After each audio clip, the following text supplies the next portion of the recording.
been 16 years since you graduated college. Where's the time gone? Sometimes it feels like it was just last week, and other times you're reminded of how long ago it actually was. One of those things that helps you do it. I've got an 11-year-old daughter now, and it's sometimes you think it's hard to believe that I've got an 11-year-old daughter, but it flies. Time flies, and having those little girls does the same. Right. How much do you? Because the farther away it gets, the less people are going to want to talk about it. So how much do you reminisce about that time at Montana and winning that national championship? Only when people bring it up. We do, like I was telling you earlier, once a year, a group of about 15 of us from that national championship team get together somewhere in the United States. And we do less reminiscing about the game and more acting like we did when it was 2001. So it's a blast and still fun to make sure we make those connections. When you guys won that 2001 national championship, I'm sure at the time you didn't know that that was going to be the last one. So what's it been like to be able to put your name right there next to Dave Dickinson as the quarterback to win a national title? Very, very cool. And, that's one thing. I mean, I grew up idolizing Dave and was always compared, not negatively, but I always had to say I'm not Dave Dickinson because I wasn't. Certainly wasn't the same caliber quarterback that Dave is and was. But when he was honored at the university this last year, I was over at the game. And it was fun to catch up with him, and that's something that the two of us actually talked about. Said, well, here we are. It's pretty cool. We're both from Montana, and we're still the only two guys that have ever won one. So we definitely we talk about it and laugh about it, but only in that context. Right. I was reading some of the old articles from back then just to kind of refresh my memory, and yeah, it seemed like every quote, whether it was from you or Coach Glenn, was he's not Dave Dickinson.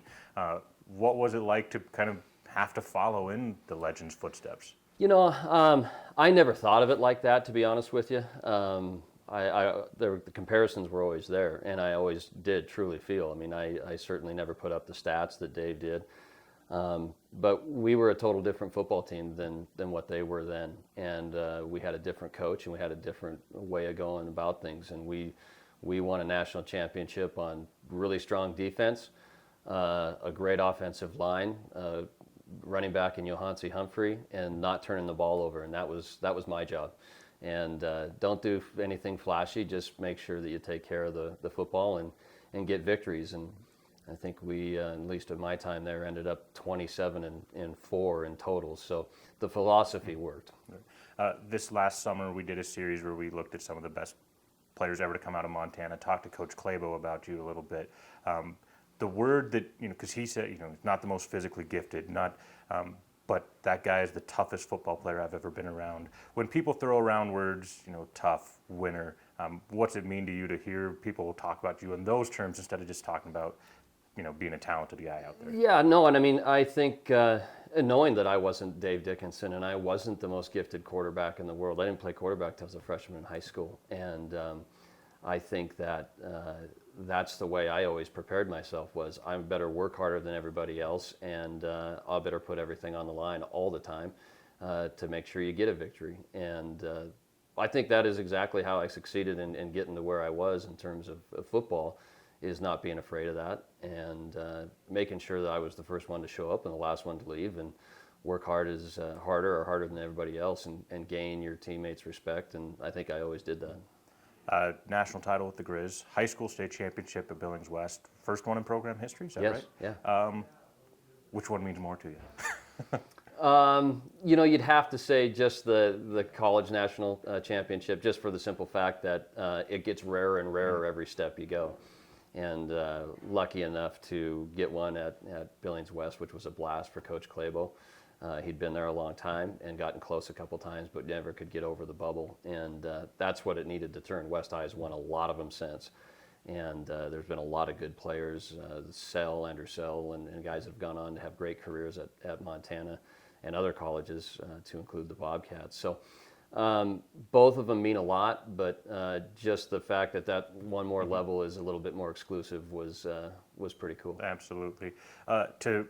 Do you get to watch West at all now that you're back here in Billings? I mean, they won another title this past fall. Yeah, we do as much as we can. I've got a very good friend of mine has a son now who's a freshman at West, so I saw more freshman games than I did varsity, and I plan on watching a lot more.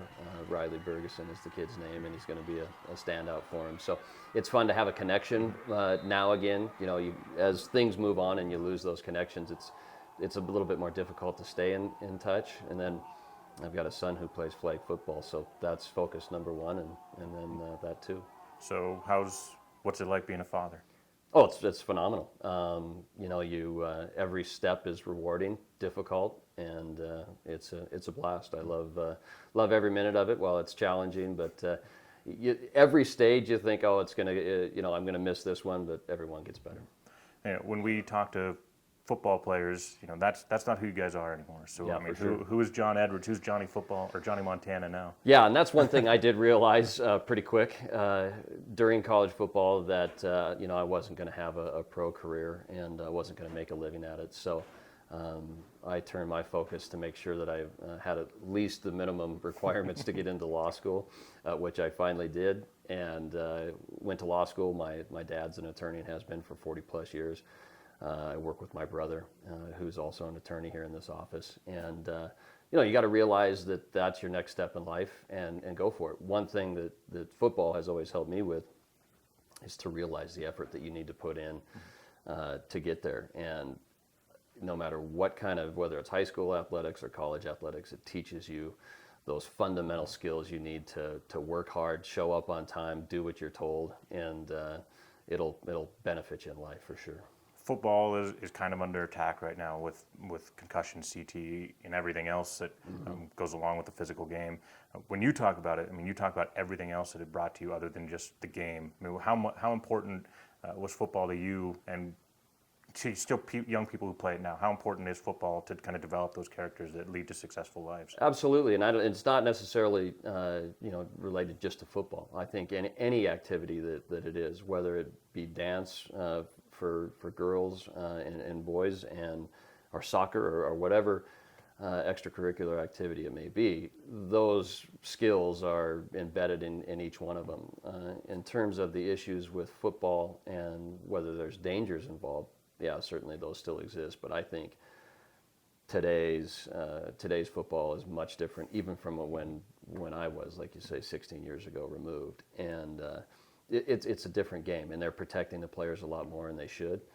There's protocols, things like that are much more stringent than they were then, nevertheless 30 years ago, and what it was like. So they need to do that for the game. It's a great game, but they're doing the right things, I think. Any aches and pains that you're starting to feel the effects of from back then? Oh yeah, I felt those from day one. Yeah, and I've had surgeries to correct it, and all of those things. But it's part of the game. You don't watch West much. You're going to start watching them more. How about the Grizz? How much do you watch those guys? Yeah, it was fun when I got an opportunity to do color for a couple years when it was really easy to, and either my kids were really young and they'd go with us, or my wife and I would go, and they were fun weekend trips to Missoula. But as any father figures out, pretty soon that comes to a grinding halt. And so again, our weekends now are filled with dance and whatever the soup du jour sport is of the weekend. So. Catch them on TV when you can, get over to one game and just enjoy the experience. But the priorities in life have definitely taken over. Absolutely. Cat Grizz, do you still watch that one? Oh, absolutely. Yeah, and it's been tough to watch the last couple years. This year I didn't get to watch it. I was actually on a trip and watching it on my phone, and as the thing was going back and forth, and I called a friend of mine, Casey Ryan, who's in the stadium, and he's kind of giving me the play-by-play as this thing goes down. And I thought he was absolutely BSing me when he was verbally telling me how this thing went down, and it obviously wasn't. And I know it's devastating for those players, and it was tough on the program, but give the Cats all the credit in the world when it comes down to winning the big one. They're doing it. And leave it to Coach Bobby to get him back, and I certainly believe he's obviously got the ability to do that. And yeah, that was one more thing I wanted to add. What was your reaction when they brought Coach Hauk back? Excited. I think Coach Hauk brings a level of toughness, discipline, and in the way he's come back, he's handled it extremely professionally. And I know I join a lot of the Grizzly fans around Montana and everywhere else that are certainly excited to have him back. You're obviously a Grizzly now. You grew up a Montana State fan. Yep. To see the rivalry just continue to grow like it has and have the added fire of Coach Choate and Coach Hauk, Yep. What's it? I know you're not as involved now, but just to see this thing keep escalating and now have both programs being fairly successful and have these high goals, only good for Montana, right? Absolutely. I mean, it's awesome. And to think about even where the Big Sky Conference was when I was there, and I mean, I think we shared or won the Big Sky title every year that I was there, and then go back up through Dickinson and all that era. I mean, there was a lot in a row, and there was a huge discrepancy within the Big Sky. And that doesn't exist anymore, let alone Montana and Montana State. Now they're both competitors every year in it. But all the other schools around the Big Sky are competitors too. And it's a good brand of football, and it's fun to watch. And in terms of for Montanans, I mean, we're all Montanans first, and love to see them both succeed. One Saturday a year, you want the Grizzlies to beat the Bobcats, but other than that, you want them to be successful. Last question for me, non-football one. Best non-football memory other than your wedding, births of your children? From those days or since then, whenever. Period. I would say I'm lucky enough to spend parts of my summer on Swan Lake with my entire family, to include my brother and his and my old man and our kids, and that's kind of our place to go, and that's where my memories are and will be since I was a little boy, and hopefully all the way till I'm an old man.